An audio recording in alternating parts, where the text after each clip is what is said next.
Live from WTVO Rockford and your home team. Eyewitness News at 5 starts now. Demand for teachers hits districts across the country. The local opportunities for students considering a career in education. An Illinois Congresswoman on her way out of office makes a couple of Stateline stops. She announces checks for a pair of local organizations as she enters her final months in office. And creating more local products. The local resource center for entrepreneurs gets a new home in downtown Rockford. Good evening, I'm Mimi Murphy. And I'm Eric Wilson. Classes are officially back in session for all school districts across the state line. But many local schools still have a lot of openings. Rockford Public Schools has 130 teaching positions listed on its website and dozens more for special ed, substitutes, and support roles. Both Belvedere 100 and Freeport 145 lists around 20 open teacher jobs in their districts. The teacher shortage is a problem across the country as more teachers begin to retire and fewer people enter the teaching profession. One local college is training the next generation of educators. Nikel Delgado is here to tell us more about the program. Nikel? Eric, Mimi, Rockford University's education programs are thriving, and the university wants to keep building on that momentum by introducing high school students to the profession. That's what I'm doing. I made up my mind right then and there. Skylar Mathis knew in high school she wanted to be a teacher. Fast forward a few years, and she, and along with Allison Calloway, are both on their way to finishing their degrees. I want to be able to show students that science it's fun. You can have fun in science and you can learn a lot through it. Both women are in the RU Education Pathway, a program for RPS 205 students to get a head start on a teaching degree. Teaching isn't easy. There's nothing about teaching that is easy. And I understand that some people get into teaching and they don't stay forever because it gets hard and they move into other things that are easier. But I think it's just important to just push through and understand that you're changing the lives of so many students, so it's worth those hardships. Director of Graduate Studies and Assistant Professor of Education at RU, Dr. Kelly Munson, says the hope is to get students interested in teaching early. And that program prepares undergraduate students to go into the field of education. Then they go back into Rockford Public Schools to go through clinicals and student teaching. Education Pathway graduates can get discounted tuition to Rockford University and do their student teaching through Rockford Public Schools. And we stay connected to the community so that as positions are open, we can again find our educators who have graduated from Rockford University and we can match them into the field based on their licensure and certification areas. Both students plan to return to RPS to encourage and inspire the next generation. So being willing to try new things and very open is very important, because then you get to learn a little bit about everything throughout the field of education in itself. If you are thinking of getting into the education field, Rockford University is now accepting applications for the spring 2023 semester. All right, thanks, Nikel. A Stateline contractor pleads guilty in a home repair fraud case. 45-year-old Kurt Johnson entered the plea this morning in a Boone County courtroom. A judge sentenced him to 4 years probation. Johnson was arrested in January of last year for stealing more than $100,000 from victims, many who were older than 60. In each case, he received money but never completed the work.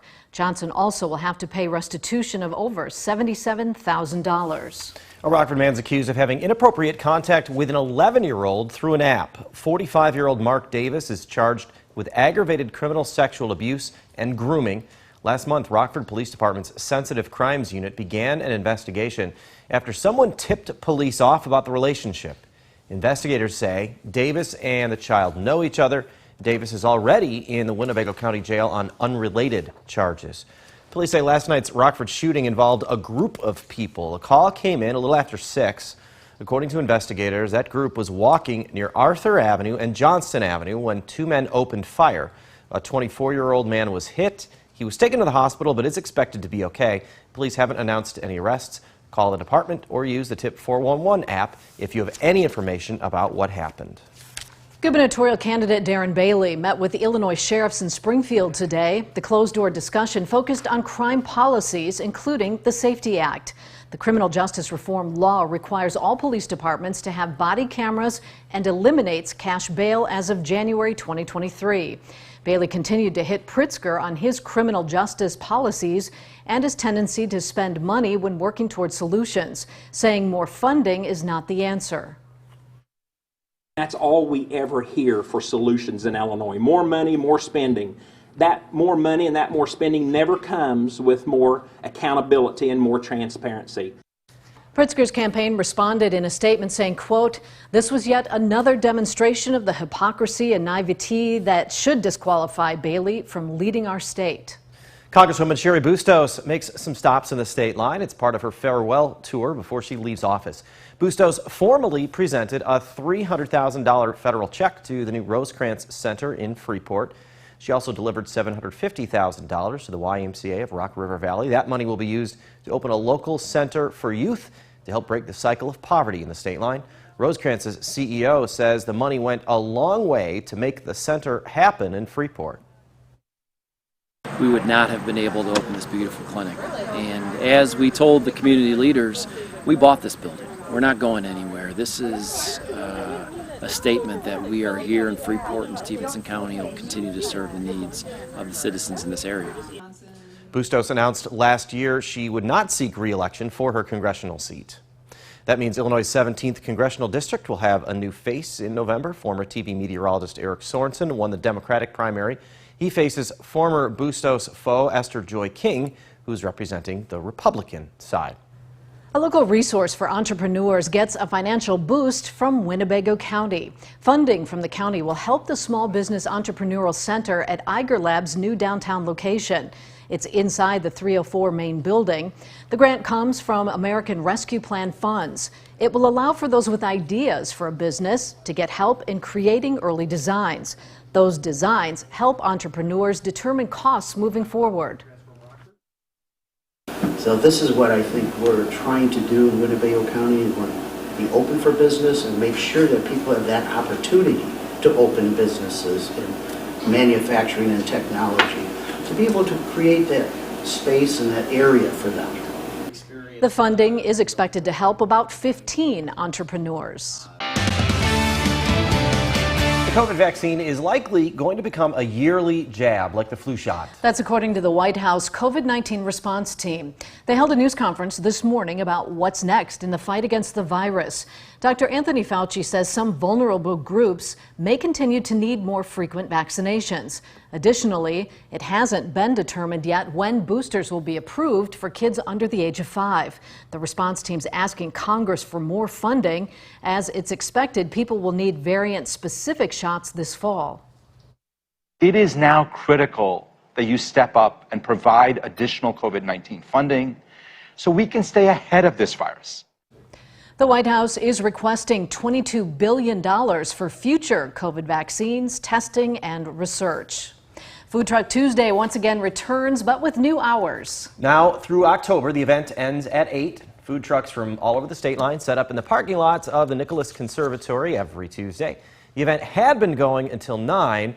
Organizers changed closing time because it gets darker earlier. Food Truck Tuesdays runs every week until October 25th. Now, your First Warn weather forecast from Chief Meteorologist Candace King.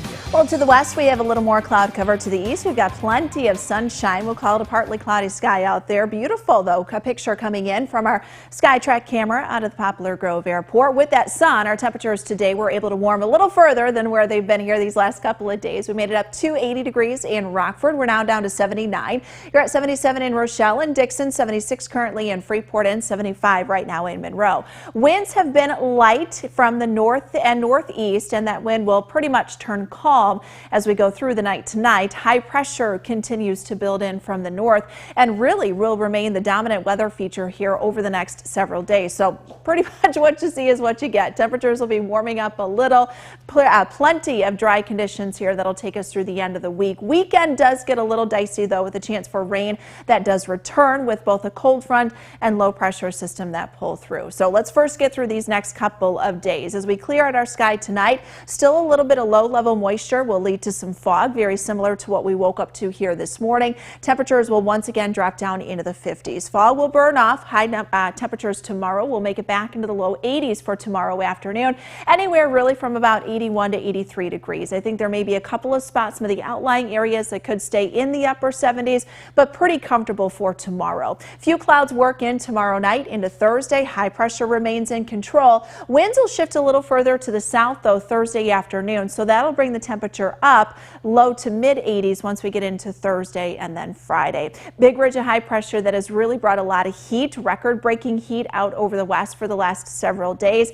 That stays put at least through the end of the week. We've got a pretty strong jet stream that'll kind of flatten out that ridge later this week, and part of that jet stream actually will move in our direction, pulling that cold front through and giving us our chance for some showers here once we get into Saturday night and then into Sunday. But look at some of those numbers out west. 94 in Cheyenne, 103 currently in Reno, 108 in Phoenix. So a lot of heat down across the west and across the southwest. Triple-digit numbers, pretty common here, and something that'll continue over the next several days. But I mentioned that ridge beginning to break down, so a little less in the way of heat by the end of this week. As that stronger portion of the jet stream comes closer to us, it kind of closes off. So we get this cutoff low pressure system that'll sit and spin over the latter half of the weekend and into early next week. So that'll probably give us a fair amount of cloud cover and keep some of those showers going into at least early next week. Not only bringing maybe about a half an inch to 3/4 of an inch of rainfall, but we could also end up with temperatures that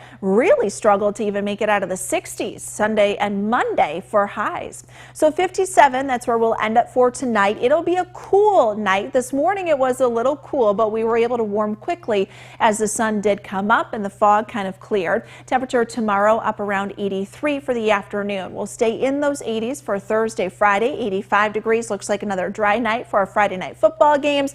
83 on Saturday. Kept those numbers, guys, at 70 for Sunday and Monday of next week. And then I think we'll see a little bit of a rebound towards the middle to end of next week.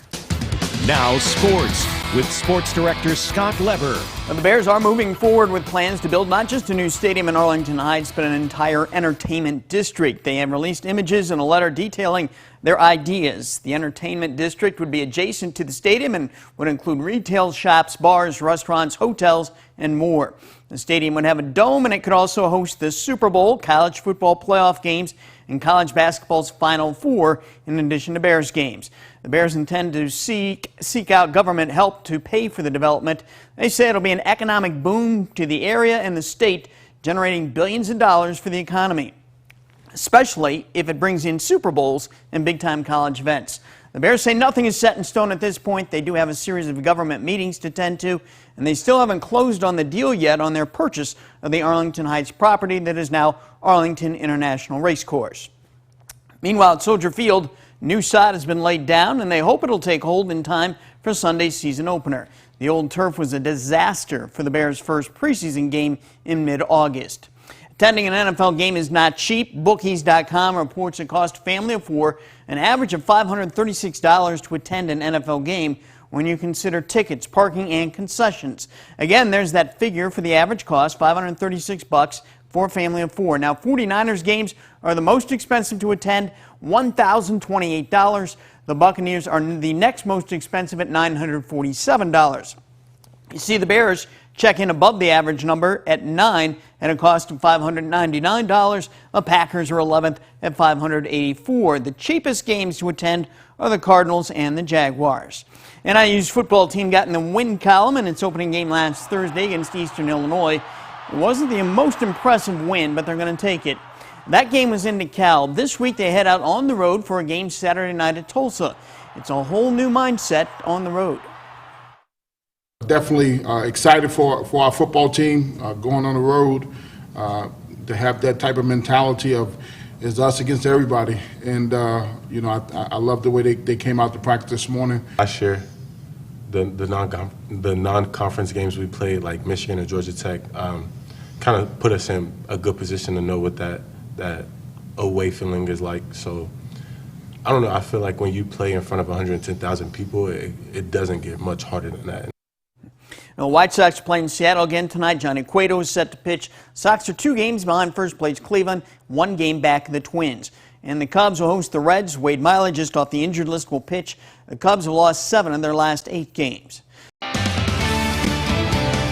Candace will have another look at weather in just a moment. First, here's what's planned for News Nation. Tonight on Banfield, Hillary versus Trump. Just how different are their classified scandals? We break it all down as to who had what. Plus, California is facing rolling blackouts from record-setting heat waves. So how are their vehicles supposed to go fully electric in 10 years? That's tonight on Banfield on News Nation. That is all coming up on News Nation, and you can watch it on any of the channels you see here in this list. You can also head to newsnation.com.